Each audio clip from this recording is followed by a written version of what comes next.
ፊትህን እሻለሁ። አቤቱ ፊትህን ከኔ አትመልስ። አቤቱ ፊትህን እፈልጋለሁ። ከባሪያህም ተቆጥተህ አትራቅ። ኃጢአቴ ክፉ ቢሆንም እንኳን በኃጢአቴ ተቆጥተህ አትራቀኝ። ፈጣሪዬ ቸል አትበለኝ። እግዚአብሔር ብርሃኔና መድኃኒቴ ነው። እግዚአብሔር ያበርሊተ፣ እግዚአብሔር ብርሃኔ መድኃኒቴ ነው። ምን ያስፈራኛል? እግዚአብሔር ምእመና ለሕይወቴ ወምንትኑ ያደነግጸኒ። እግዚአብሔር የሕይወቴ መታመኛዋ ነው። ምን ያስደነግጠኛል? ሀገር ተነስቶ በእኔ ላይ ቢከበኝ ልቤ አይደነግጥብኝም። በእግዚአብሔር እታመናለሁ እና። በጨነቃችሁ ጊዜ መዝሙረ ዳዊትን በጣም ውደዱት። እኔ ማስተማር ከጀመርኩ ጀምሮ ስለ መዝሙረ ዳዊት ነው የምናገረው። ያልሆነ ሰው ስልክ ቢደውልላችሁ ማለት ሰው ስልክ ደውሎ ቢያስፈራራችሁ፣ ሰው በስልክ ቢሰድባችሁ፣ ያመናችሁት ቢከዳችሁ፣ አደጋ ወደ እናንተ እየመጣ እንደሆነ ብትሰሙ ከዳዊት መዝሙር አንድ አውጥታችሁ አንብቡ። አቤቱ ፈጣሪ እስከ መቼ ትዘነጋኛለህ?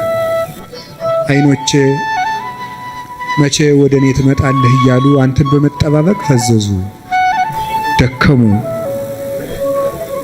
ማይዝ የተመጽእ ሀቤ፣ ወደ እኔ የምትመጣ መቼ ነው?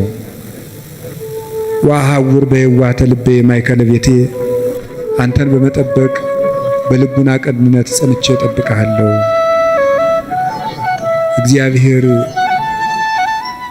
እድል ፈንታዬ ጽዋ ተርታዬ ነው። ያለ እግዚአብሔር ምግቡ፣ እግዚአብሔር ልብሱ፣ እግዚአብሔር መጠጡ ነበር። ፈጣሪ ወበመስካቤኒ እዜከረከ፣ ሳንቀላፋም አንተን እያሰብኩ አንቀላፋለሁ፣ በመኝታዬም አስብሃለሁ። ስለዚህ ተራሮች እየተነሱ ወደ ባህር ልብ ቢወረወሩ እግዚአብሔር መጠጊያችን ነውና አንፈራም። አምላክ በስመ አብ ወወልድ ወመንፈስ ቅዱስ አሃዱ አምላክ አሜን። አፈቅረከ እግዚኦ በኃይሌ፣ ጉልበቴ ሆይ እወድሃለሁ በሚል ርዕስ ነው የምንማማረው። የቅዱስ ዳዊት መዝሙር 17 ቁጥር 1 ላይ የምናገኘው ኃይለ ቃል ነው። እስኪ ሁላችሁም አቤቱ ጉልበቴ ሆይ እወድሃለሁ በሉ። ደግማችሁ በሉ። አቤቱ ጉልበቴ ሆይ እወድሃለሁ በሉ። ሶስተኛ አቤቱ ጉልበቴ ሆይ እወድሃለሁ። እሺ፣ መዝሙር 17 ቁጥር 1 ላይ ቅዱስ ዳዊት የተናገረው ኃይለ ቃል ነው። ሁላችሁም እንደምታውቁት ቅዱስ ዳዊት የእግዚአብሔር ፍጹም ወዳጅ ነው። በንባው የሚታወቅ አባት ነው። ይገርማችኋል፣ በቅድስና ሰው በሚያየው የቅድስና ውበት ዳዊትን የሚበልጡ ብዙ ሰዎች አሉ። በልብ ውበት ግን ቅዱስ ዳዊትን የሚያህል ሰው የለም። ልቡ ውብ ነበረ። ብዙ ኃጢአቶችን ውጣ ውረዶችን አሳልፏል። ነፍስም ገሏል። የሰው ሚስትም ቀምቷል። ብዙ ኃጢአቶችን ሰርቷል። ልቡ ግን እግዚአብሔርን የሚፈልግ በእግዚአብሔር ፍቅር የተነደፈ እግዚአብሔር የሚጠማውና የሚርበው ሰው ነበር። ጌታችን ኢየሱስ ክርስቶስ በማቴዎስ ወንጌል ምዕራፍ 5 ላይ ሲናገር ብፁዓን እለ ይርህቡ በእንተ ጽድቅ፣ ስለ ጽድቅ የሚራቡና የሚጠሙ ሰዎች ንዑዳን ክቡራን ናቸው ብሎ ተናግሯል። ስለ ጽድቅ የሚራቡ ንዑዳን ክቡራን ናቸው። ይህንን ብዙ ትርጉም ያለው ሲሆን ጽድቅ የሚርባቸው ሰዎች ንዑዳን ክቡራን ናቸው ብለው ይተረጉሙታል አባቶቻችን። ብዙ ትርጉም አለው ስለ ጽድቅ የሚራቡ የሚለው። ካለ እንጀራቸው ቆርሰው አጉርሰው፣ ካለ ልብሳቸው ቀደው አልብሰው መንግስተ ሰማያትን ለመዋጀት እነሱ ጦም እያደሩ ለወንድማቸው ለእህታቸው ረሃብ ቤዛ የሚሆኑ እነዚህ ንዑዳን ክቡራን ናቸው፣ ብፁዓን ናቸው። ሰውነታቸውን ለመግታት ቀንሰው ከፍለው በመመገብ እየጾሙ የሚራቡ ንዑዳን ክቡራን ናቸው። የእግዚአብሔርን ቃል እማር አስተምር ብለው የሚራቡ የሚጠሙ ንዑዳን ክቡራን ናቸው። ስለ መንግስተ ሰማያት ብለው የሚራቡ የሚጠሙ ብፁዓን ናቸው። ከኃጢአት ውሃ የሚጠሙም ንዑዳን ክቡራን ናቸው። ከኃጢአት እንጀራ የተራቡም ከዚያ ነፃ የሆነ ሰውነት ያላቸው ንዑዳን ክቡራን ናቸው። የመጨረሻው ግን ጽድቅ ራሱ የሚርባቸው ሰዎች ንዑዳን ክቡራን ናቸው። ጽድቅ የሚርባቸው ሰዎች ንዑዳን ክቡራን ናቸው። አንድ ሰው በደህና ሰንብቶ ምግብ አልበላም የሚል ከሆነ በእርግጥ ሰውየው እንደታመመ በዚያ እንጠረጥራለን። አሞት የሰነበተ ሰው ደግሞ ምግብ አቅምሱኝ ማለት ሲጀምር እየዳነ እንደሆነ በዚህ እንረዳለን። ጽድቅ የሚርበው ሰው ነፍሱ ጤነኛ ናት። እግዚአብሔር የሚርበው፣ ቃለ እግዚአብሔር የሚርበው፣ ማስቀደስ የሚርበው፣ ኪዳን ማድረስ የሚርበው፣ መጸለይ ግዴታ ሆኖበት ሳይሆን ርቦት የሚጸልይ፣ ጠምቶት የሚጸልይ፣ እግዚአብሔርን ፊቱን የማየት ረሃብ ያለበት፣ የእግዚአብሔርን ፊት የማየት ጥማት ያለበት እሱ ብፁዕ ነው ማለቱ ነበር ጌታ። እንዲህ ያለች ነፍስ ካላቸው ቅዱሳን ውስጥ የመጀመሪያውን ቦታ የሚወስደው ቅዱስ ዳዊት ነው። እግዚአብሔር የሚርበው ሰው ነበር። እንዲህ ብሎ እንደተናገረ ሐሰስኩ ገጸከ ገጸ ዚአከ አሐሰስ እግዚኦ ኢትሚት ገጸከ ምኔ። አቤቱ ፊትህን እሻለሁ፣ አቤቱ ፊትህን ከኔ አትመልስ። አቤቱ ፊትህን እፈልጋለሁ፣ ከባሪያህም ተቆጥተህ አትራቅ። ኃጢአቴ ክፉ ቢሆንም እንኳን በኃጢአቴ ተቆጥተህ አትራቀኝ፣ ፈጣሪ ቸል አትበለኝ እያለ የእግዚአብሔር ፊት ይርበው ነበር። ወከመ ያፈቅር ኃየል ሀበ አንቅዕተ ማያት ከማሁ ታፈቅር ነፍሴ ሀበ እግዚአብሔር አምላኬ። ዋልያ ወደ ውሃ እንደሚናፍቅ ሰውነቴ እግዚአብሔርን ተጠማች። ሲሳዬ ኮነኒ አንብኤ የፈጣሪን ፊት ያለው ብዬ የማለቅሰው እንባዬም ምግብ ሆነኝ። ወተሐውከት እማት ዓይኔ ይላል በሌላው፣ ዓይኖቼ ያንተን ፍርድ ከመፍራትና ፍቅርህን ከመፈለግ የተነሳ እንደ ተቆጡት ልጅ ብክን ብክን አሉ። ወአራስኩ ምስካቤ ወባንባዬ አራስኩ ምስካቤ፣ በእንባዬም አልጋዬን ምንጣፌን አረሰዋለሁ ያለ ይናገራል።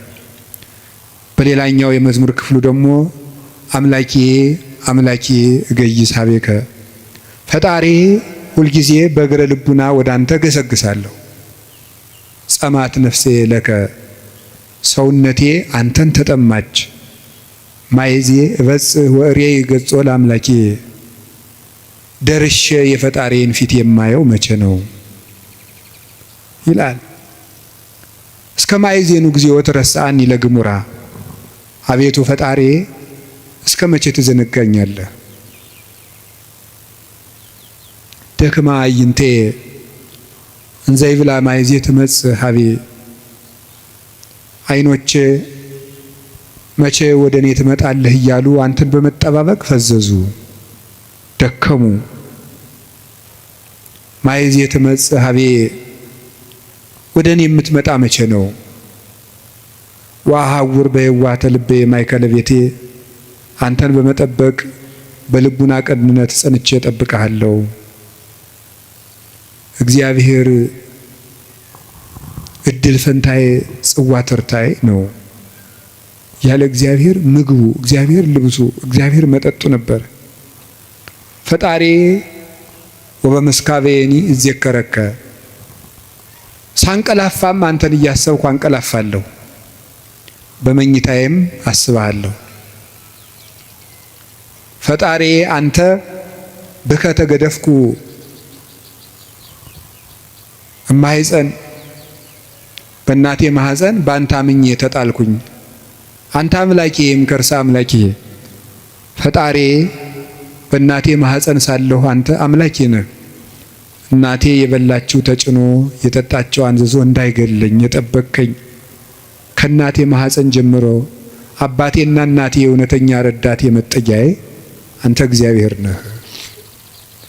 እግዚአብሔር ብርሃኔና መድኃኒቴ ነው። እግዚአብሔር ያበርሊተ እግዚአብሔር ብርሃኔ መድኃኒቴ ነው። ምን ያስፈራኛል? እግዚአብሔር ምእመና ለሕይወቴ ወምንትኑ ያደነግጸኒ እግዚአብሔር የሕይወቴ መታመኛዋ ነው። ምን ያስደነግጠኛል? እመኒ ሮዱን ይጸባይት ወመኒ ጸባአኒ ተአይን እየፈራሃኒ ልቤ ሀገር ተነስቶ በእኔ ላይ ቢከበኝ ልቤ አይደነግጥብኝም። በእግዚአብሔር እታመናለሁ እና ወመስካዬ ነው ውእቱ አምላኩ ለያዕቆብ የያዕቆብ ፈጣሪ መጠጊያችን ነው። ወበእንተ ዘይንፈርህ ለማድለቅለቀት ምድር ወለመኒ ፈለሶ አድባር ውስተ ልበ ባሕር።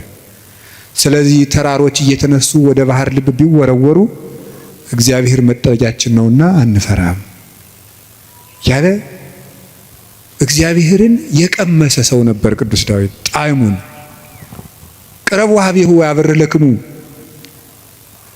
ወደሱ ቅረቡ ብርሃነ ረድኤቱን ያበራላችኋል።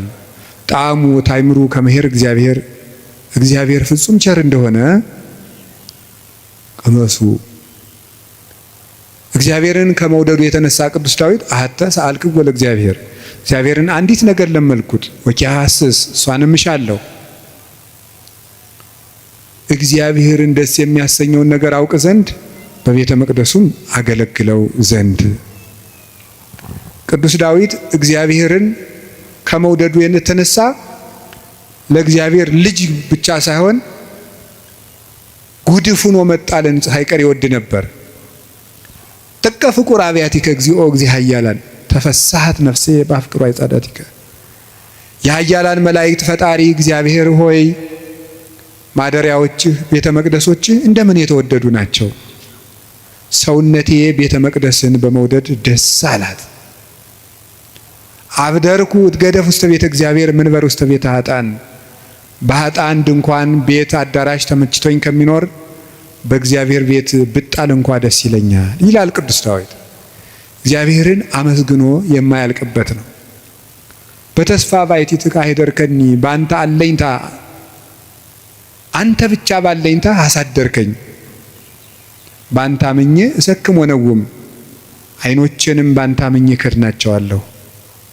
ስነሳም አንተን አምኜ እነሳለሁ እያለ ልቡን በእግዚአብሔር የጣለ እግዚአብሔርን የሚወድ ሰው የእግዚአብሔር ልብ የፈሰሰለት ሰው ነበረ። እንደ አባት ሲቆጣው ብክን ብሎ የሚደነግጥ በፍቅሩ የተነደፈ ርኅሩህ ጠላቶቹንም ስለ እግዚአብሔር ብሎ የሚወድ የጌታችን የኢየሱስ ክርስቶስ ወንጌል ምልክት የነበረ አባት ነው ቅዱስ ዳዊት። ለዚህ ነው የዳዊት መዝሙር በተዘመረበት አጋንንት የሚደነግጡት፣ ልብ ሰላም የሚያገኘው። ስለዚህ የተወደዳችሁ ምእመናን በጨነቃችሁ ጊዜ መዝሙረ ዳዊትን በጣም ውደዱት። እኔ ማስተማር ከጀመርኩ ጀምሮ ስለ መዝሙረ ዳዊት ነው የምናገረው። ልክ እናንተ እንደምትጨነቁት እኛም እኮ ይጨንቀናል። እኛም የምንጨነቅበት ጊዜ አለ። እናንተ ኃጢአት እንደምትሰሩ እኛም እንሰራለን። በተጨነቅን ጊዜ ግን የምናርፈው ከዳዊት መዝሙር አንዱን በመዘመር ነው። እንዲያውም እናንተ ጥሮች ናችሁ፣ እድለኞች ናችሁ። እናንተ ቢጨንቃችሁ ወደ አንድ ቄስ ሄዳችሁ ትናዘዛላችሁ። ቄስ ሲጨንቀው ግን ወደ ማን ይሄዳል? ጳጳሱ ቢጨንቃቸው ከፓትርያርኩ ይሄዳሉ። ፓትርያርኩ ቢጨንቃቸው የት ይሄዳሉ? በወንበር መቀመጥ ዕዳ ነው። አባት መሆን ሌላውን አጽናንቶ ራስ መጽናኛ ደግሞ ይቸግራል። የዚያን ጊዜ መጽናኛ የቅዱስ ዳዊት መዝሙር ነው እና ያልሆነ ሰው ስልክ ቢደውልላችሁ ማለት ሰው ስልክ ደውሎ ቢያስፈራራችሁ፣ ሰው በስልክ ቢሰድባችሁ፣ ያመናችሁት ቢከዳችሁ፣ አደጋ ወደ እናንተ እየመጣ እንደሆነ ብትሰሙ ከዳዊት መዝሙር አንድ አውጥታችሁ አንብቡ። እዚህ የመጣችሁት ለሕክምና ነው እንጂ እንደ አሬዎስፋጎስ አደባባይ የሚባል አለ ግሪክ ውስጥ። ዛሬ ምን አዲስ ፍልስፍና ይነገር ይሆን ተብሎ ህዝቡ ሁሉ አዲስ ወሬ ለማዳመጥ የሚሄድበት ነው። ስለዚህ መምህር ገሌ ምን ይሰብክ ይሆን ብላችሁ መቼስ አልመጣችሁም። ከብዙ ስራችሁ ከጠበበ ሰዓታችሁ ምናልባትም አንዳንዶቻችሁ ለመኖር ከተቸገራችሁበት ሳንቲማችሁ በታክሲ አውጥታችሁ ነው የምትመጡት። የኔን እረዳለሁ። እኔ አንዳንድ ጊዜ የገጠር ሰው ያሳዝነኛል፣ አንዳንድ ጊዜ የከተማ ሰው ያሳዝነኛል። የገጠር ሰው የሚያሳዝነኝ በሚያሳዝንበት ነው፣ ለነሱ ነግራቸዋለሁ። የከተማ ሰው አንዳንድ ጊዜ የሚያሳዝነኝ ደግሞ በተለይ ታክሲ የሚሰለፍ ሰው ያሳዝነኛል። እውነቴን አይደለም ነግራቸው፣ አልዋሽም። ሰው ሲሰራ ውሎ ቤቱ ለመግባት ደግሞ ታክሲ ተሰልፎ ብር ይዞም ለካ ደግሞ መሄድ ያቅታል። ወረፋው ደግሞ 1 ሰዓት 2 ሰዓት ደግሞ ይፈጃል። ተገና ሄዶ ምን ብሎ ታክሲውም ተወዷል አሉ። ከዛችሁ ግን ይሄ በታምር ነው ሰው የሚኖረው፣ በታምር ነው። ካልሰረቃችሁ በቀር በታምር ነው እየኖራችሁ ያላችሁ፣ አንዳንዱን ማለት ነው። እና በዚህ ሁሉ ነገር መሀል የመጣችሁት ለሕክምና ነው። ሊታከም የሄደ ሰው የታዘዘለትን መድኃኒት ሲውጥ ነው ድህነት የሚያገኘው። አሁን የምነግራችሁን ነገር አድርጉት፣ እረፍት ታገኛላችሁ። በተጨነቃችሁ ጊዜ ሞባይላችሁን ከፍታችሁ የሆነ ነገር ወደ ማዳመጥ አትሂዱ። መዝሙረ ዳዊት መኪና ያላችሁ ሰዎች ካላችሁ መኪናችሁ ውስጥ እቤት እንዳለ ሁሉ መኪናችሁ ውስጥ ራሱ አንዱን ችሎ የማይወርድ አንድ መዝሙረ ዳዊት ቢኖራችሁ ጥሩ ነው። የሆነ ወረፋ እንኳን እስከምትጠብቁ የነዳጅ ወረፋም ሊሆን ይችላል አላውቅም። መኪና ውስጥ ናችሁ 3 መዝሙር ዘምሩ። መስሪያ ቤት ገብታችሁ ወረፋ እስኪደርሳችሁ 1 መዝሙርም ዘምሩ፣ የዳዊትን መዝሙር። ይገርማችኋል፣ መንገዳችሁ ሁሉ ብርሃን ይሆናል። እውነቴን ነው የምነግራችሁ። መቼም ስብከት ድራማ አይደለም። በቅድስና ሕይወታችን አባቶቻችን አንመስልም። በእውነት እኔ በግሌ ብዙ የጎደፉ ኃጢአቶች ይኖሩብኛል። ግን በጸሎት በኩል ያልሞከርኩትን አልሰብክም። ስለዚህ መዝሙረ ዳዊት አጽናንቶኝ ነው እንጂ የምናገረው ያነበብኩትን አይደለም የምናገረው። የሆነውን ነው የምነግራችሁ። ይጠቅማቸዋል። መዝሙረ ዳዊት አንብቡ።